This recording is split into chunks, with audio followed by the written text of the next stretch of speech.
the Royal Albert Hall with Dr. David Clarke to interview him on his views on the supernatural. So, Dr. Clarke, do you think other life forms have come to Earth, and if so, why?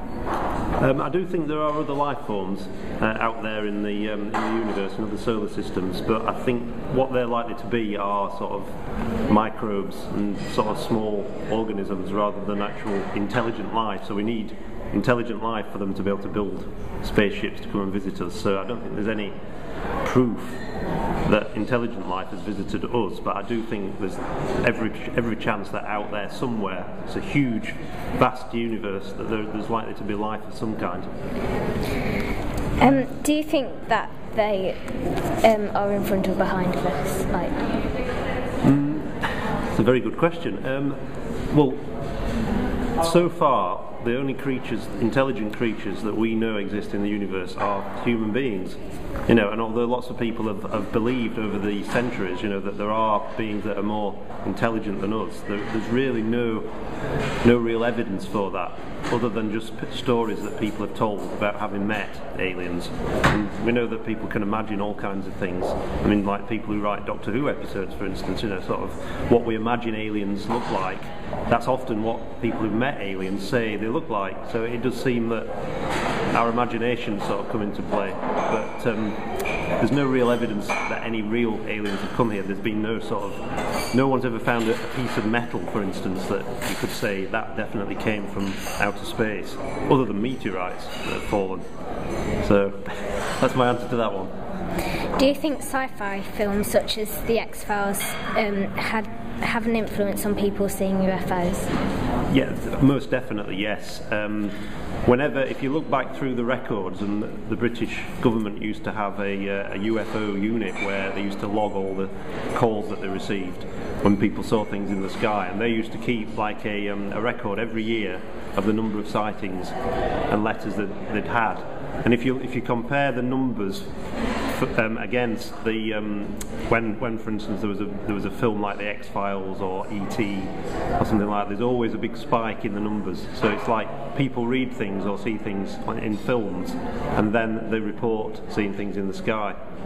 So normally they probably wouldn't have told anyone, but if there's a film and lots of people are talking about aliens, they're more likely to go on to actually tell someone else about it. We live in Boston, Lincolnshire, in St Bottles Church, locally known as the Boston Stump. And in 1996 we were reading the Ministry of Defence files, and we were curious as to why they held back information on the sighting if it was just a permanent echo.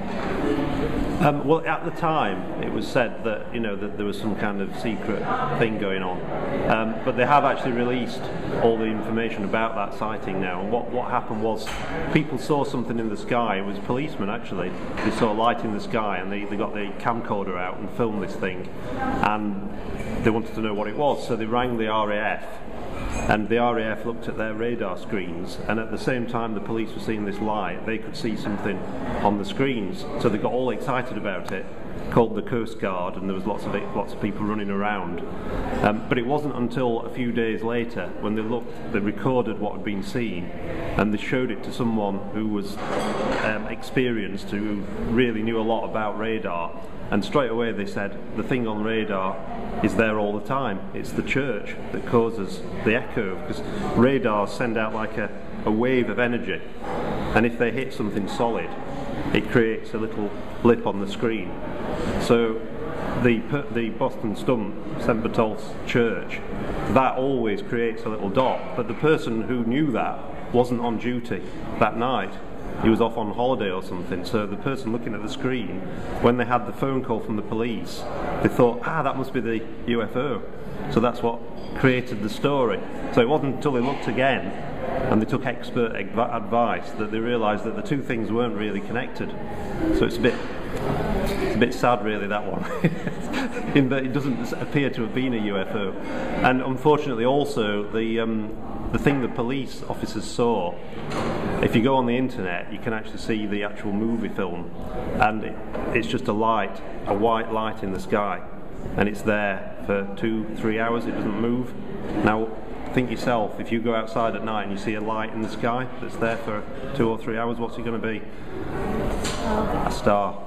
And that's what it turned out to be, because it just moved down, and when the dawn came, it just faded into the background. So it's a bit like a magic trick.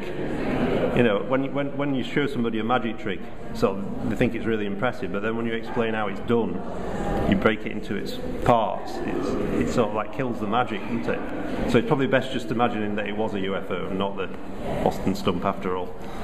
What are your personal views on supernatural? Personal views on this.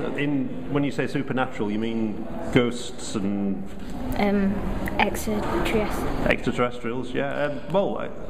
I think that if you talk to people like astronomers who are on the lookout for life in outer space, they will say that it's a massive, absolutely enormous universe, and there must be some kind of life out there somewhere. And they've got these fantastic telescopes now where they've actually been able to detect what appear to be like planets like Earth going around stars millions and billions of miles away.